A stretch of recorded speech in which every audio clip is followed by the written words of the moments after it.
Sobat Maestro, sesaat lagi kita akan mendengarkan program acara Renungan Hari Sabat bersama Advent Vision Media Ministry yang dibawakan oleh pendeta. Selamat mendengarkan. Yesus mau datang segera.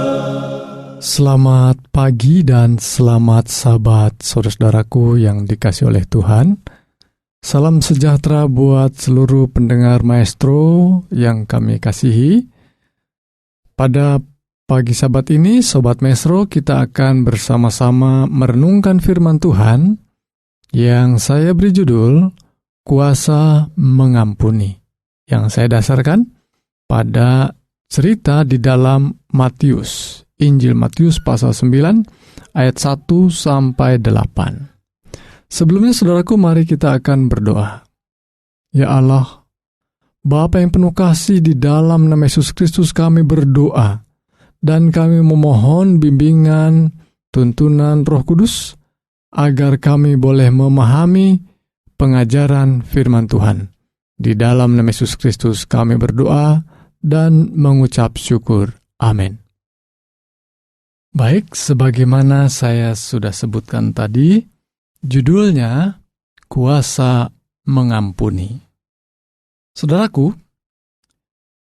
ketika saya bekerja di Rumah Sakit Advent Bandung sebagai seorang pembimbing rohani, saya datang dan mengunjungi beberapa pasien, dan begitulah kegiatan kami di rumah sakit ini. Dan kami menawarkan doa-doa. Ada banyak orang menyambut dengan gembira, menyambut dengan hangat akan tawaran untuk didoakan. Namun ada juga orang-orang yang tidak bersedia didoakan. Ya. Bahkan ada orang-orang yang sebetulnya berseberangan, bukan anggota gereja atau bukan seorang Kristiani, bersedia didoakan. Tapi ada kelompok orang yang sekalipun seorang Kristen tidak bersedia didoakan. Luar biasa. Mungkin begitulah kondisi keimanan setiap orang. Namun yang paling menarik adalah ketika saya mengunjungi seseorang yang saya rindu meneguhkan dan menguatkan dengan doa, tetapi dia terus mengeluh dengan keadaannya oleh karena dia tidak bisa menemui orang tua aslinya. Rupanya dia adalah seorang pemuda yang sejak kecilnya diangkat anak oleh satu keluarga dan dia tidak pernah mengenal orang tua aslinya. Dia mengeluh dan menyesalkan hidupnya. Sampai pada akhirnya dia terlibat di dalam penggunaan obat-obatan terlarang. Dan akhir cerita, dia menderita berbagai macam penyakit dan akhirnya beberapa hari berada di rumah sakit. Dalam pelayanan kami melihat dia akhirnya meninggal dunia. Saudaraku sekalian, ada banyak orang di sekitar kita yang mengasihi kita, tetapi justru kita mempersalahkan mereka. Mungkin orang tua kita, mungkin orang-orang yang ada dekat dengan keluarga kita. Saudaraku sekalian, kita perlu belajar untuk mengampuni. Saudaraku, dalam cerita Matius pasal yang ke-9 kita mendapati sebuah kisah yang menarik. Ada orang yang sakit lumpuh dan dibawa oleh 4 orang untuk dihadapkan kepada Yesus untuk meminta kesembuhan. Ya. Mari saya baca ayat 2 dalam pasal 9. Maka dibawa oranglah kepadanya seorang lumpuh yang terbaring di tempat tidurnya. Ketika Yesus melihat iman mereka, berkatalah ia kepada orang lumpuh itu, "Percayalah, hai anakku, dosamu sudah diampuni." Saudaraku sekalian, mereka meminta orang ini untuk disembuhkan. Tetapi Yesus menjawab, "Percayalah, dosamu sudah disembuhkan." Saudara-saudaraku yang dikasihi oleh Tuhan, menarik sekali tentunya pekabaran ini, sekalipun sangat sederhana. Sekali lagi saya ingin mengulangi, orang itu bersama 4 orang yang menggotong tempat tidurnya, ya, mereka benar-benar berharap Yesus segera menyembuhkan orang lumpuh ini. Ya. Namun saudaraku sekalian, Yesus mengatakan dosamu sudah diampuni. Nah, saudaraku sekalian, bahwa kehidupan kita ini dipenuhi dengan kehidupan di dalam dosa. Dan bahkan status kita pun ketika kita lahir, kita adalah orang berdosa. Ya. Bahkan hidup kita kemudian bergumul dalam dosa.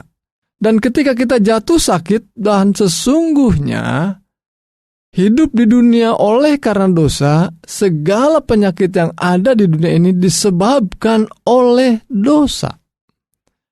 Dan Yesus mengetahui dengan persis bahwa memang pergumulan manusia adalah karena dosa.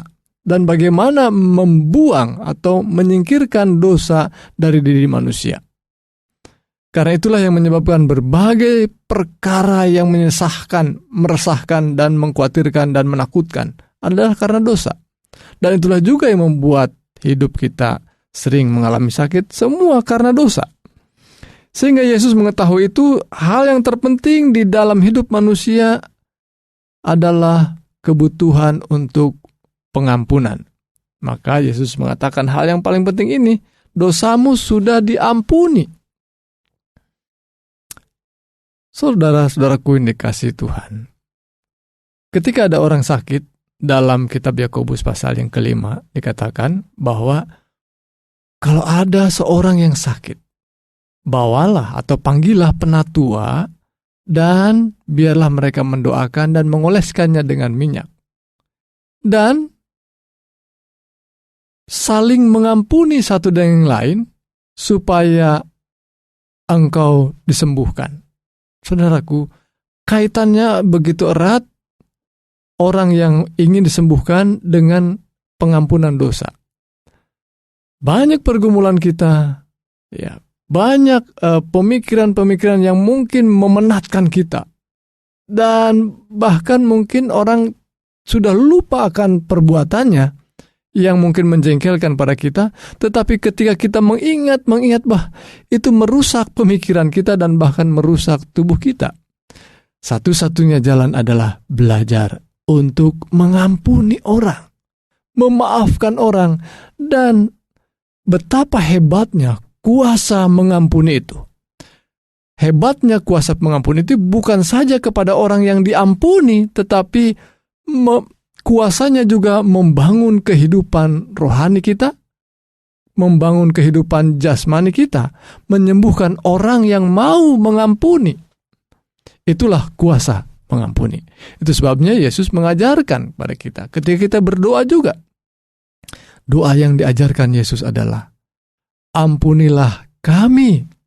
Ya, minta ampun pada Tuhan. Ampunilah kami Tuhan, seperti kami juga mengampuni orang yang bersalah kepada kami. Jadi saudaraku sekalian, mungkin ada kalimat atau pengajaran Yesus yang mengatakan, berapa kali sih harus kita mengampuni orang? Oh, 70 kali 7. Saya pernah menyampaikan pelajaran yang terkait dengan ayat ini, dan ayat ini bukan ditujukan untuk soal 70 dikali 7 menjadi 490, bukan itu, ya. Dan mungkin saudara boleh melihat kembali pelajaran ini. Tetapi bukan jumlahnya yang dimaksudkan. Yesus mau bahwa kita terlebih dahulu mengampuni orang kalau kita mau diampuni. Kalau kita masih mau diampuni, maka itu syaratnya adalah kita mengampuni orang. Tidak peduli berapa kali, 490 kali, tidak peduli. Sejauh selama kita mau berharap Tuhan mengampuni kita. Baik, luar biasa. Yesus memberi pengajaran pada kita tentang kuasa mengampuni. Saudaraku sekalian, cerita anak muda yang saya ceritakan di rumah sakit tadi adalah seorang yang tidak mampu mengampuni. Mengapa orang tua saya membiarkan saya dititipkan, dipelihara oleh orang lain? Ya. Dan dia tidak melihat kebaikan Tuhan, bagaimana ada orang yang mengasihi dia, membesarkan dia. Dia tidak melihat hal-hal yang positif di dalamnya. Saudaraku sekalian, di dalam berbagai kesulitan kita, di dalam segala kejatuhan kita mungkin, atau bahkan kesesakan kita, selalu ada sesuatu yang baik yang Tuhan rindu gali dalam hidup kita. Dan kita harus belajar untuk mengampuni orang. Bagi saudaraku yang sekarang ini mengalami sakit, mungkin dianggap sakitnya sederhana saja. Ini biasa sajalah, bukan karena dosa. No, ya, tidak. Semua penyakit diakibatkan karena dosa. Ya. Dan kita harus berubah. Dalam kalimat yang tajam atau kata yang tajam, berubah itu adalah bertobat. Kita harus bertobat dalam cara-cara hidup kita yang kurang baik. Ya, ada satu pekerjaan, kegiatan kita yang salah sehingga membuat kita sakit. Sehingga kita harus berubah, artinya bertobat. Jadi saudaraku sekalian, bagaimana Tuhan mengajarkan kita tentang mengampuni? Tuhan meminta kita untuk menjadi berkat buat orang lain, tetapi sesungguhnya Tuhan mengajak kita untuk menerima berkat terlebih dahulu ketika kita mengampuni orang yang bersalah pada kita. Memang saudaraku sekalian, ketika kita bekerja, ketika kita berhubungan secara sosial dengan orang lain seringkali melakukan tindakan dan perkataan yang barangkali tidak senonoh dan menjengkelkan kita. Dan ketika itu dibawa dalam pemikiran kita, dan terus kita pikirkan, dan terus kita memandang orang itu bersalah, semakin tebal saudaraku garis itu, semakin kita membenci dia dan tidak ada kasih dalam diri kita. Maka saudaraku sekalian, mari kita belajar untuk mengampuni. Karena itu akan merusak kita kalau kita tidak segera buang dalam diri kita. Saudaraku, ketika kita tidak mengampuni, akan lahirlah benih-benih kebencian, benih-benih yang membuat kita semakin jauh dengan seseorang. Makin jauh juga lebih banyak lagi orang yang kita jauhi. Dan akhirnya lebih jauh lagi, saudaraku, jauh daripada Tuhan. Karena kita tidak bisa mengampuni orang, maka Tuhan tidak siap mengampuni orang yang tidak mengampuni orang lain. Sebagaimana doa yang diajarkan Tuhan Yesus. Luar biasa kuasa mengampuni. Mari saudaraku sekalian, kita kembali cerita yang tadi. Cerita yang tadi mengajarkan pada kita, orang itu memang meminta disembuhkan, tetapi terlebih dahulu Yesus mengatakan, percayalah, hai anakku, dosamu sudah diampuni. Itu satu pekabaran penting buat orang ini. Dan orang ini kelihatannya memahami, menerima hal itu. Karena dia menyadari bahwa banyak dosanya, bebannya begitu berat, sehingga mengalami kelumpuhan tadi. Ayat yang keempat saya bacakan. Tetapi Yesus mengetahui pikiran mereka yang ada di sekitar itu, lalu berkata, mengapa kamu memikirkan hal yang jahat di dalam hatimu? Saya agak mundur sedikit ayat 3. Rupanya Yesus mengetahui pikiran orang yang memikirkan hal buruk. Kata orang-orang di sekitar itu, beberapa orang ahli Taurat ada di sekitar itu. Dalam hatinya berpikir, dalam hatinya saudara, ia menghujat Allah. Katanya. Wah, orang ini mengampuni orang, itu haknya Allah. Gitu ya.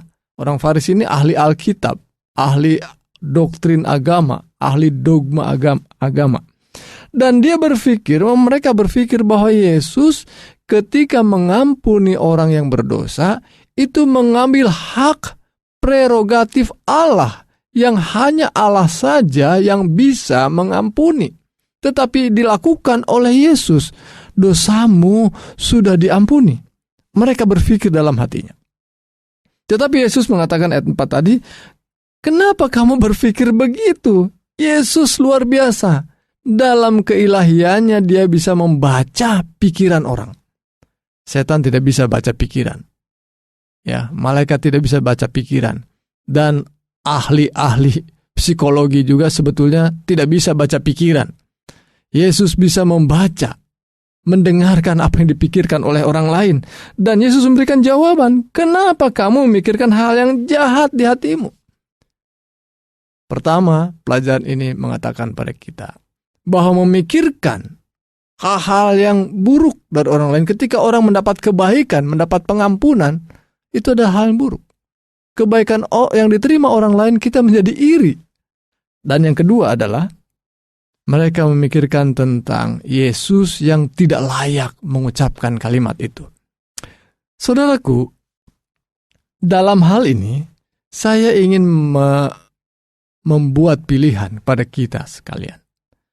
Kalau kalimat ini diucapkan oleh Yesus dan kalimatnya bisa menjadi satu perkara besar di hadapan kita. Kalau ucapan Yesus itu benar, dia boleh berhak mengucapkan itu, maka Yesus dianggap setara dengan Allah. Dan dia adalah Allah yang menjelma menjadi manusia sehingga punya wewenang, otoritas untuk mengampuni dosa. Atau yang kedua yang kita pilih, Yesus adalah orang sembarangan, menggunakan kata yang tidak boleh digunakan, dan bahkan gila. Ya, karena dia mengucapkan sesuatu yang bukan haknya. Mana yang kita pilih? Tentu saudaraku sekalian, hanya ada dua, tidak ada pilihan yang ketiga. Saya pilih tengah-tengah, tidak. Pilih yang pertama adalah menerima bahwa dia, Yesus Kristus adalah pribadi yang berkuasa mengampuni dosa, karena memang hukuman dosa pada akhirnya ditanggung oleh Yesus dalam hukuman mati di kayu salib, sehingga dia berkuasa menyebutkan pengampunan tadi kepada pribadi orang tadi. Ya, dosamu sudah diampuni. Saudaraku sekalian, betapa luar biasanya ketika ini cerita, kita coba ambil cerita dari Alkitab. Betapa hebatnya kuasa pengampunan itu melegakan jiwa. Bagaimana seorang yang bernama Yakub, ya, seorang yang juga tentu dalam Alkitab sangat populer cerita ini, menghadapi Esau yang sudah lama, puluhan tahun berpisah oleh karena Esau ditipu oleh Yakub. Dan sudah lama dicari untuk dibunuh. Ya. Dan Yakub pun sudah lama ketakutan. Tetapi saatnya dia mau berserah pada Tuhan. Dia berharap ada pengampunan dari abangnya. Saat yang sama sebelumnya, di malam sebelum pertemuan itu, dia meminta berdamai dengan Tuhan. Dia beroleh jaminan pengampunan. Sehingga, saudaraku sekalian, pertemuan itu menjadi pertemuan yang melegakan ketika, ya saya singkatkan cerita ini, pada waktu beroleh pengampunan dari Tuhan, dia merasa lega. Dia berani untuk bertemu dengan Esau. Dan ketika Esau pun pada akhirnya digerakkan Tuhan, menerima bisikan Tuhan untuk mengampuni Yakub. Yakub begitu lega, saudaraku sekalian. Lega hidupnya. Walaupun dia banyak hartanya, ya, banyak ternak-ternaknya, tetapi itu tidak menjadi sesuatu yang membanggakan, tetapi sesuatu yang membanggakan dan melegakannya, karena abangnya pada akhirnya mengampuni dia. Saudaraku sekalian, mungkin ada di tengah-tengah kita dalam siaran ini, mendengarkan siaran ini, ada masalah dengan adik, ada masalah dengan kakak, dengan abang, dengan orang tua, dengan anak-anak kita. Mari selesaikan, karena itu memberi suasana kesejukan, kedamaian, dan kelegaan dalam diri kita. Saudaraku, mari nikmati berkat dan kuasa pengampunan itu. Baik saudaraku sekalian, dalam cerita ini kita lanjutkan. Manakah lebih mudah mengatakan dosamu sudah diampuni atau mengatakan bangunlah dan berjalanlah? Oh, tentu saja buat mereka mungkin lebih mudah ya melakukan pekerjaan mengangkat tilam barangkali dan kemudian berjalan, tapi sesungguhnya itu jauh lebih susah. Tetapi di dalam kuasa Allah pengampunan itu jauh lebih mudah. Tetapi yang mudah saja menjadi susah karena ego diri kita ini. Kita ego untuk meminta pengampunan. Ego diri kita ini berat untuk mengucapkan meminta maaf, saudaraku. Yang mudah jadi susah. Yang susah dikejar-kejar, saudaraku sekalian. Ya, minta kesembuhan, diobati, ya. Obatnya pun mahal dibeli, rumah sakit yang mahal pun mau juga disuntik dan sebagainya. Bahkan diperlakukan, di kemoterapi, waduh banyak sekali usaha. Pengobatannya menyakitkan pun dijalani. Tetapi jauh lebih penting, saudaraku sekalian, kita berdamai dengan Tuhan, berdamai dengan semua orang. Dan itu adalah kuasa yang menyembuhkan kita. Saudaraku, jangan pernah lupa bahwa itu jauh lebih penting daripada segala sesuatunya. Tetapi supaya kamu tahu, kata Tuhan, bahwa di dunia ini anak manusia, menegaskan kalimat tadi, yaitu Yesus, yang di dalam perjanjian lama sering disebut dengan anak manusia. Ya, istilah ini adalah istilah yang sangat mesianik. Ya, anak manusia berkuasa mengampuni dosa. Lalu berkatalah ia kepada orang lumpuh itu, bangunlah, angkatlah tempat tidurmu dan pulanglah ke rumahmu. Dan orang itu pun bangun lalu pulang. Maka orang banyak yang melihat hal itu takut. Bukan ketakutan, saudaraku sekalian, tapi takut hormat dengan penuh kekaguman. Lalu memuliakan Allah yang telah memberikan kuasa sedemikian itu kepada manusia. Saudaraku, inilah perenungan kita. Kiranya Tuhan menolong kita mengalami kuasa yang ajaib dalam pengampunan. Mari kita berdoa. Bapa yang penuh kasih, kami datang berdoa dan mengucap syukur untuk berkat firman Tuhan. Ketika kami boleh belajar, kami boleh merenungkan, biarlah perkataan ini boleh mengubahkan hidup kami, mengikuti jalan dan rencana Tuhan yang indah. Berkati dan jamahan tangan Tuhan, berikan kekuatan, berikan keteguhan iman, dan juga bagi pendengar Maestro yang saat ini mendengarkan siaran, kiranya Engkau menjamah mereka, memberikan kekuatan dan kesembuhan. Dan kami mohon doa kami di dalam nama Yesus Kristus, Tuhan dan Juru Selamat kami yang ajaib. Amin. Sobat Maestro, Anda telah mendengarkan program acara Renungan Hari Sabat bersama Advent Vision Media Ministry. Untuk tanggapan pendengar, hubungi 087 888 777 689. Terima kasih atas kebersamaan Anda. Tuhan memberkati.